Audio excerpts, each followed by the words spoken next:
Welcome to Restoring Education in America with Priscilla Rahn. She's a master educator and author, leading the conversation to restore the American mind through wisdom, virtue, and truth.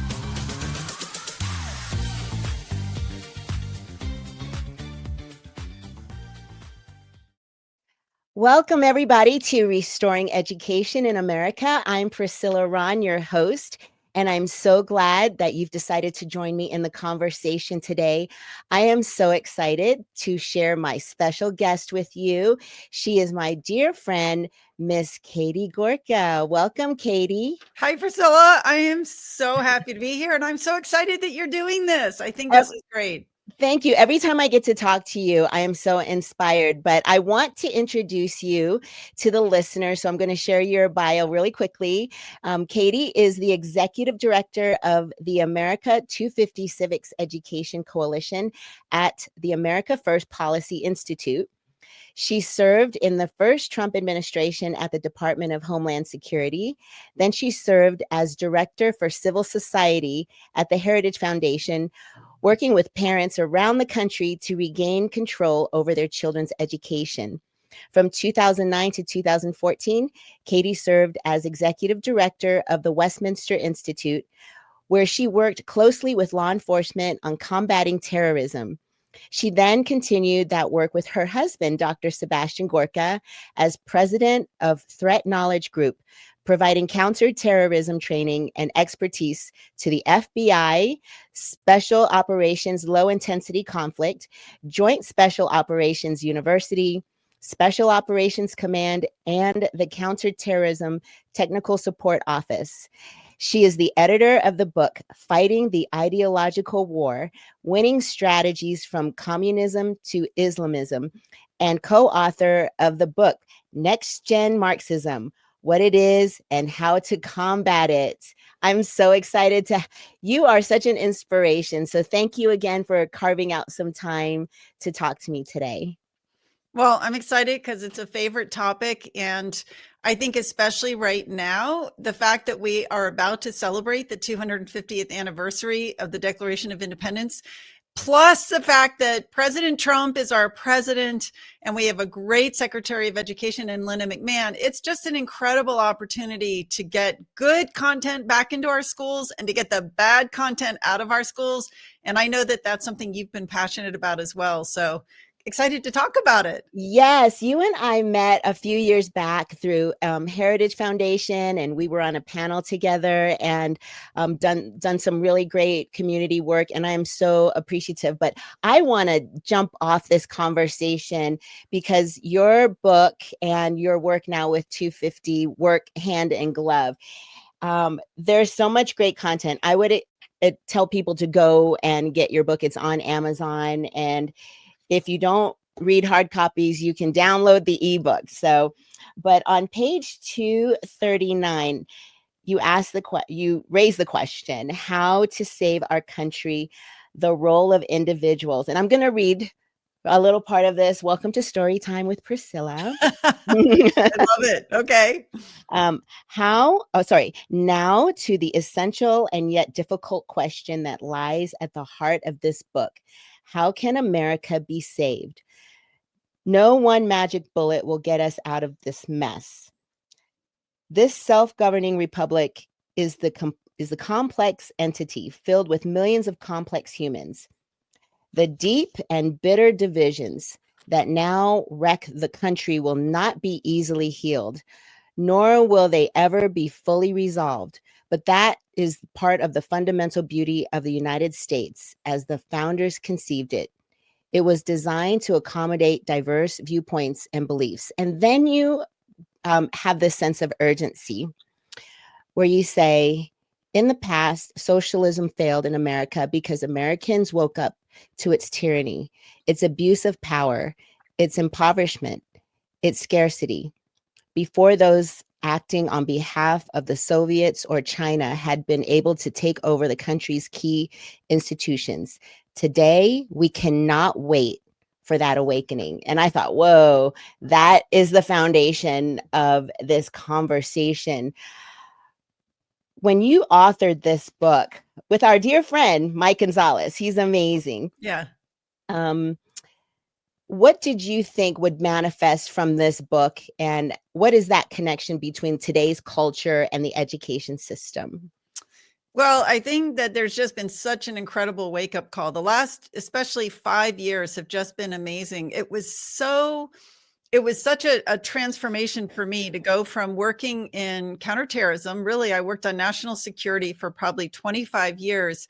And honestly, it was being inside the first Trump administration, being at the Department of Homeland Security, and little by little waking up to the incredible degree of subversion within the government. I mean, now we all take it for granted. Yes, there's a deep state. Yes, there were, so many people undermining the will of the American voter who had elected Donald Trump, yet you had all these, unelected bureaucrats who thought they knew better. And I would say that was kind of the beginning of the awakening for me, that said, our enemy is no longer in foreign lands. Our enemy is here. And what do I mean by that? So I don't want to look at Americans who differ from me or who have a different set of beliefs. They are not my enemy. The ones who are my enemy are the ones who actively try to undermine me and my views, and who try to actively undermine the will of the American voter. It's wrong, and there were so many laws broken, so many principles violated by people trying to get President Trump dislodged because they didn't like him. But what's super exciting is what I saw happening. And this is like, you were so much a part of this because I met you, and you were just such a great example for me of Americans who were just out there living in their lives, but didn't like what they saw and were taking actions, great or small, to fix it and to push back against that sort of progressive orthodoxy. And I've just seen that movement grow and grow and grow, and it's really exciting. I didn't really know much about Marxism when we first met in 2021, in 2020 and 2021, when we were locked down in schools. And that's what really sparked the conversation. I think there was a big awakening amongst parents and conservative educators to say, oh, now I can put some language behind some of the things that I've been seeing with CRT, critical race theory, and DEI, and all of that. And I started doing research and saying, oh my goodness, it's been a slow boil for me as a teacher around what I've been indoctrinated as a teacher. It's not just students who've been indoctrinated. It's those of us teachers who were active in the teachers union to use certain language because that's what our professional development entailed. And so when you talk about next gen Marxism, go back, explain to us what next gen Marxism is to you.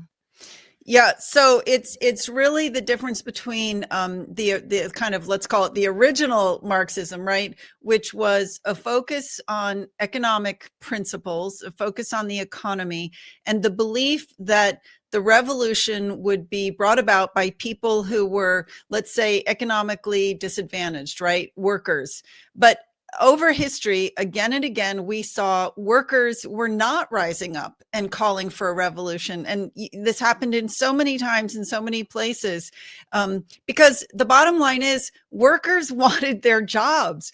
Workers, yes, they wanted better conditions, but they fundamentally believed that their job would get them the things that they wanted, right? Security, food, housing, a better life for their children. So for the most part, workers never did rise up for the revolution. And so there was this a gradual transition that happened through, I would say, through the 1950s, the 60s, into the 70s and 80s, where the belief shifted to where the revolution, the new revolutionaries believed it wasn't going to be the worker to rise up, but it was going to be Black people or Hispanic people or gay people, people who were, let's say, socially disadvantaged, let's say. And they also came to recognize the only way it was going to happen is you'd have to engender in these people a real sense of grievance, right? And so that's what gave birth to ultimately critical race theory, which was born in 1989 with a little conference out at the University of Wisconsin, where you had a bunch of really mixed ethnicity professors of law who said, white men, time to get out of the profession. We're taking over. And they called their new discipline critical race theory. If you're just tuning in, my special guest today is Katie Gorka. She is the author of Next Gen Marxism, What It Is and How to Combat It. And she's also the executive director of the America 250 Civics Education Coalition. We are talking about Next Gen Marxism. And how do you think civic education serves as a tool to fight back against some of this ideological infiltration? Okay, let me say first how civics education is being used by the left to fight for their values, because I think you have to understand that to understand how to fight back. So around 2010, there was a movement called sort of action civics, where there came to be this feeling like our grandmother's civics wasn't cutting the mustard anymore, and they needed to do something to engage students. And this was really coming from the progressive left. And they realized that they could create something called action civics, where you're not just teaching, in fact, you're not at all teaching the founding principles of the country, but you're teaching students how to become activists. This has become really pervasive in our schools, and this is something that we have to fight back against. We really have to push back on sort of older leftists and teachers unions and teachers using our kids for their political purposes. But on the flip side, on the positive side, that this is really more directly answering the question you ask, we 100%, not only can we use civics, we have to use civics, because if Americans don't understand the principles on which this nation was founded, we will collapse.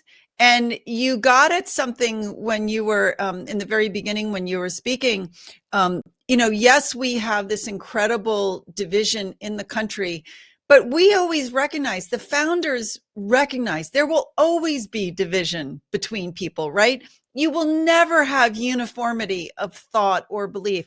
And what's so brilliant about the United States is our founders came up with a system that made room for those differences.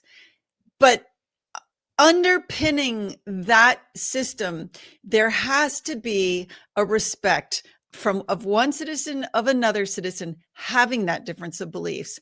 And what I would say, where I think the left has really gone off the rails, is with what we call cancel culture, right? The fact that they believe it's not only okay, but it's actually obligatory to cancel people who don't think like they do. And that's going to be the downfall of our country if we let that prevail.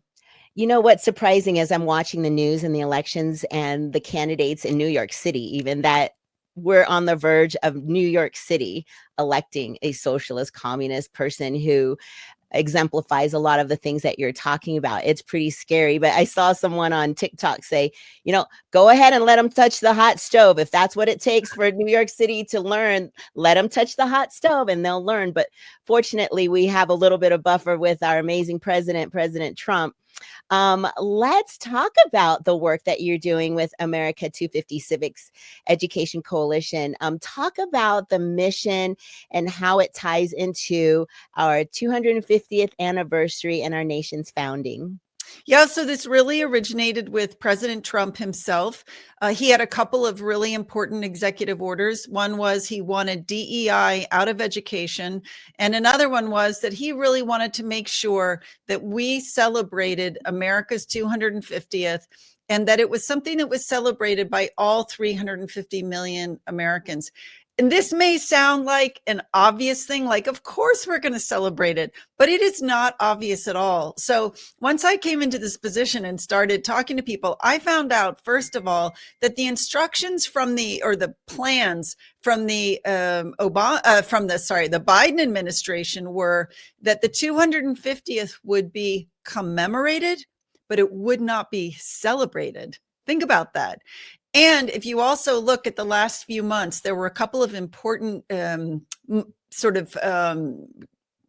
a couple of important dates. New York State recently celebrated its 400th anniversary. I shouldn't say celebrated. They recently had their 400th anniversary of the founding of New York. They did nothing. They did not celebrate it. California, same thing. They just marked the 175th anniversary of their founding. They did not celebrate it. So President Trump's position is, we are going to celebrate it, but we are also going to use this as a time to help bring the country together. So from him, a lot of it, so there is a whole America 250 task force. The White House is going to be doing a whole bunch of things. There's also the Congressional America 250 Commission. They've got certain activities. That's a bipartisan effort. But the piece that I'm most closely involved with is with the Secretary of Education, Linda McMahon, who is just an incredible woman, incredible secretary.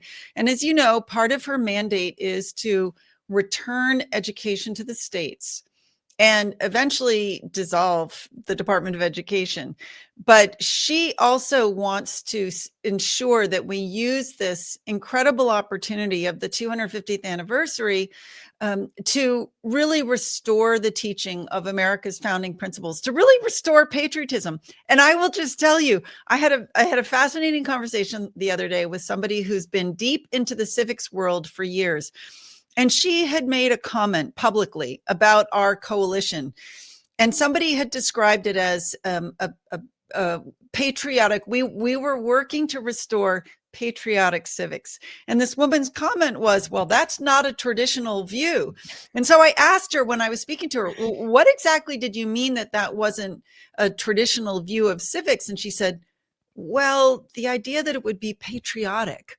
Like, when did patriotism become a bad word? You know, so I think a big part of the effort as well is to restore patriotism. And, you know, look, the favorite criticism of the left of this initiative is, oh, we're trying to whitewash history and remove any discussion of the bad things that this country has done. And that is so not the case.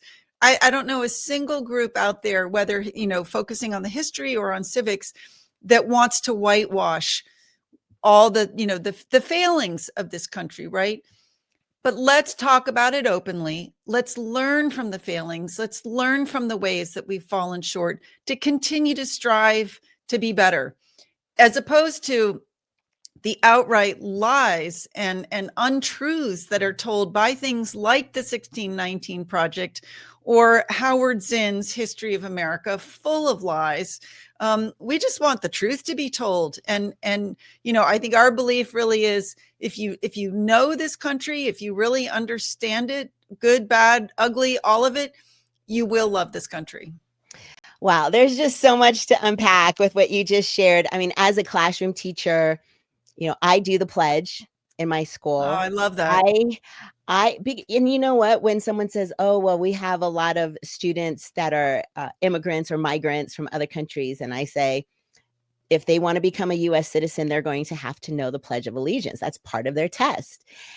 And I walked around my building and I tried to count how many American flags were in my middle school, in the public school. There's only one, and it's in my classroom. Oh, that just kills me. I cannot believe that. Did you count other flags? Yes, I did. What did you find? Let's just say there are a lot of other flags Yeah. in our building that outnumber the American flag. And, you know, it makes me sad because I was raised by a father who was in the military. My father was drafted. He was in the Vietnam War, and he's African American. But he raised us, me and my siblings, to love our country and to be patriotic and to stand for the pledge and to be godly. You know, those are the values. And when we talk about even the word patriotism, its root is in Latin, and it's about fatherhood. And I think the reason that we have a generation of children who don't love our country is because they have missed father figures who have stood up in the family and been the leaders in the role that God has created them to be fathers, to raise their children, to love their country. And I, as a teacher, I took it a step further. I am taking students, my 8th graders, in May on a trip. It's called the Revolutionary Roots. So in May, I'm taking a bunch of 8th graders to New York, Boston, and Philadelphia to learn about America's history, because otherwise I don't think they're going to learn it with fidelity. The way you're talking about it is so critical. And I think we as teachers should take that back. In Colorado, children are required to take a semester of civics. But to your point, it's like, what is the content? Who is the teacher teaching that? And what are the tools? So if you're just now tuning in, my special guest today is Katie Gorka. She's the author of Next Gen Marxism, What It Is and How to Combat It, with her dear friend, Mike Gonzalez, who also co-wrote it. And she is the executive director of America First Policy Institute. If teachers need resources or if they're looking for information, where could they go? Oh, there are absolutely incredible resources out there. And just to be clear, most of it is really not political. Okay, I'm political because I just am. And I've worked for President Trump, and I'm the chair of the Fairfax GOP, but most of the great content out there really works hard to be apolitical and yet true to the founding. So I'm just thinking at the Ashbrook Center, the Bill of Rights Institute, the Jack Miller Center. These places all provide training to teachers, and a lot of it is free. So if teachers are looking to learn more or to learn how to teach about the founding, it's there. Hillsdale College provides incredible free entire curricula on how to teach about the founding. PragerU has incredible videos, incredible resources. Tuttle Twins is a great resource that tends to be for the younger ages. Gilder Lehrman Institute. There are just so many good resources out there, and a lot of it's for free. Most of it's for free, I would say. I would tell you to go to our website, but we're still building it. So we are trying to get resources up. So maybe give us a couple weeks, but it's, oh my gosh, can I even tell you what it is? I think it's called America 250 Civics.org. Oh, I have to learn my own website name. I think we can find you. Yeah. So we have built a microsite.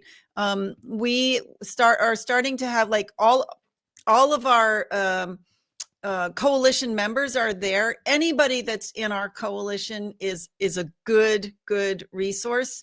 But we are also building out a whole resources component for trusted resources. Heritage Foundation is another one that has just lots of good, solid resources on their website as well. Yeah. And to your point, when you talk about our history and people saying, we're whitewashing our history, I always say that I am a descendant of enslaved Africans. But when I learned about my history, my true history, and how wonderful our founding fathers were, like they knew that our rights came from the Creator, those inalienable rights, and how they worked so hard to make sure that they were living up to the standards of what they wrote in our Constitution and in the Declaration. And it made me so proud to be an American. It made me love my country even more. I didn't realize I could love my country more than after I learned about our history. And it gave me the tools to defend a lot of the decisions, a lot of the things that are being taught in our schools, because we have children who are taught Abraham Lincoln was a racist because they don't really understand the 3/5 compromise. Yeah. And they don't understand how President Lincoln really tried to hold the Union together and what that meant. And, when you have teachers going to college to become teachers and they're being taught how to skew history, they perpetuate that information to their students. And it's quite sad, but I'm excited that you're in the role that you're in and that you are sharing these resources and that people know where to go to get this information.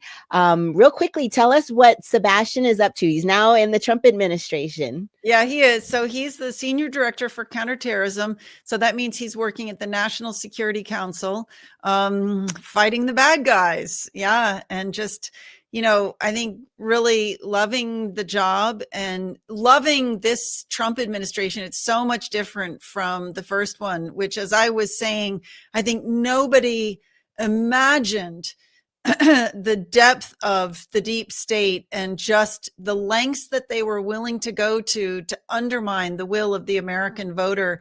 And it's just very different this time. And to be fair, President Trump is a very different president this time. I think he, obviously he learned so much.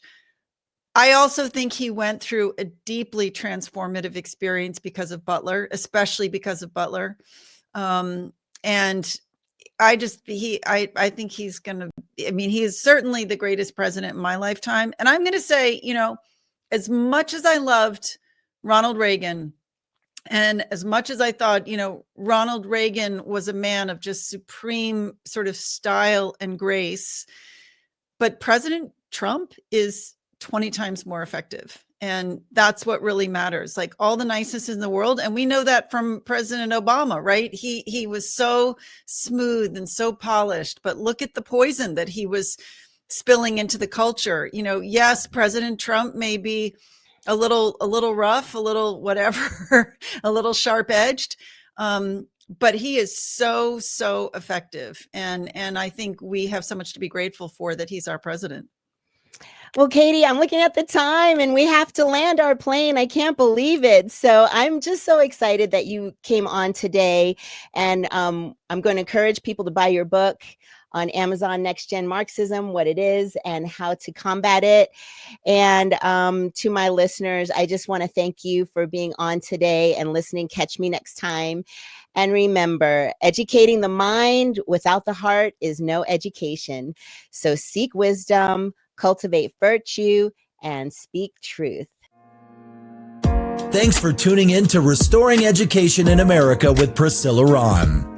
Visit PriscillaRahn.com to connect or learn how you can sponsor future episodes to keep this message of faith, freedom, and education on the air.